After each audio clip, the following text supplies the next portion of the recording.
Hello, Felix. Once there was a giraffe who wanted to be a famous author. So, first, he had to go to school, giraffe school, and learn how to read and write, because he couldn't be an author if he couldn't read and write. So he had to go to learn to read and write all the words.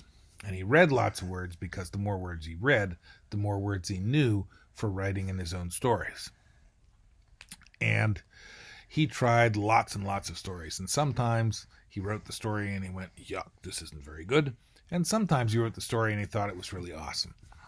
And when he found a story that he really liked, then what he would do is he would take it and he would share it with two of his friends. And then they would share it with two of their friends. And before you know it, the giraffe's good stories had spread all over the world. Everybody was reading them. They could go online and read them. They could buy copies of books from Amazon. But he had made many of these best-selling stories. Sometimes people wanted to turn them into movies, but he said no. He just wanted to make books. So he would sit down, come up with a story, write a book, and if he liked it, he would pass it around to all his friends. Sometimes he would go to places and he would sit and he would read the books to other people out loud so they could hear him read the story in his own voice.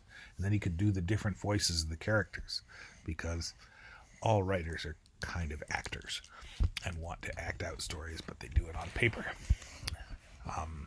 People were surprised that he was a giraffe. They didn't know giraffes could write best-selling stories. And sometimes when he went to bookstores to sell his books, it was hard because his head wouldn't fit through the doorway and he'd have to duck down.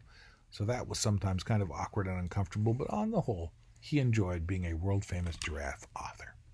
We will see you soon. Love you.